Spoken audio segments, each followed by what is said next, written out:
Today we're going to show you how to completely tear down and rebuild basement staircase. And we're going to be showing you how to take one down that was not to code, that was unsafe and falling apart, with one that is completely 100% to code, sturdy and safe.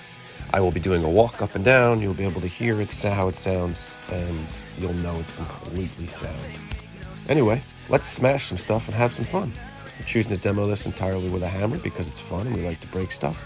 Sometimes you can relieve some anger, just break some stuff. Feels pretty cool. Take it out, pass it through the window. This whole demo takes a few hours, that's about it. Pass it right through the basement window so you don't have to walk up the stairs and take it through the house. You'll notice why this was unsafe, as there was not the right amount of stringers. They were not spaced across. They were just notched into the outside board with no stringer hangers, no brackets, no anything. Now the steps are completely down. It's time to build. Today I'm going to show you guys how to measure ugly brown steps.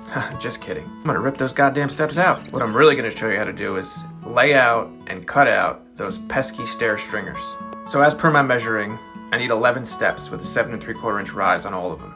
So what I do is I lay out, I take my square and I know I need to mark 7 3/4 on one side and 9 inches on the other side. I mark it out as so. Catch is, my first step, my bottom step must be 6 3/4 to allot for my 1 inch tread going on top, and all the rest are cut to 7 3/4. Now you'll notice I cut with my power saw. I cut right to the line, but I stop, I don't cut past. And I take my hand saw and I hand saw the rest out.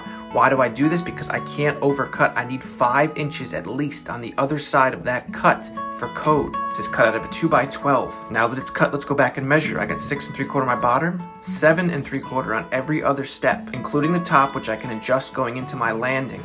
Once it's perfect, I mark out all the... Alrighty, let's head downstairs. Whoa, no steps. Alright, let's take care of that. Let's rebuild them. Alrighty, so we showed you guys yesterday how to cut the stringers. Let's show you what to do next. So the code for stringers is you need one at least every 16 inches on center. We're going to be using 5 stringers and 2 more stringers for our outside borders. We're going to be securing them with the Simpson strong tie brackets.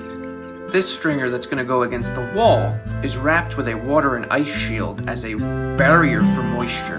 It's fastened in with the Simpson strong tie. Then I get out my Hilti gun and I nail it to the wall.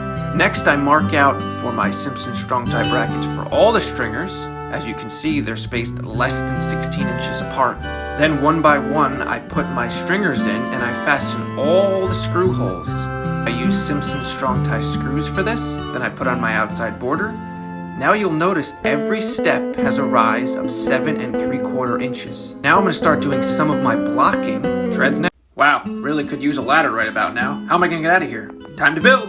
We're going to start off by reinforcing all our stringers with blocking. We stagger the blocking so we can nail in. We have our 2x4 anchored into the ground. We have our sill steel below it for moisture. Now we're putting up all of our Ticos. As you can see, we don't mess around. We screw in every single hole with the Simpson strong tie screws, and those are our stair stringers, reinforcements. Now it's time to do our treads. We put down wood glue, then we take our finish nailer with 2.5 inch nails, and we put 3 nails on each side. So there you see we put our bead of glue, bead of glue, bead of glue. We put our tread in, we hit it down, and we take our nail gun, 3 nails on each tread, and we continued onward up the stairs. There's 11 steps here. We have 1 inch clear pine treads. As soon as I get these nailed in, I turn my attention to the risers. Those will go in next. Let's see how far I got on the steps. Wait, they're gone again? Just kidding. Gotta love editing. Now I'm back to gluing in the final tread, nailing it home. Gotta love that lovely leg of the tripod in the way. Now we're gonna glue the risers, and we're gonna nail those home. 3 nails in each riser and each stringer. We put these on just so the monsters can't grab your legs from under the steps when you're walking downstairs in the dungeon overnight.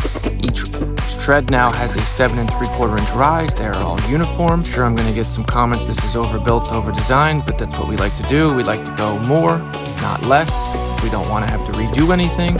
You can literally hear the strength walking up the steps. There's our look. Now we're going to turn our attention to some finished work. We're going to be using a non-shrink caulk for the primed pine, and we're going to be using wood putty on the clear pine. That's eventually going to be sanded and clear coated, and then the bright pine is going to be painted with a semi-gloss white. This is our look for now, and the homeowner's pretty satisfied with it, as are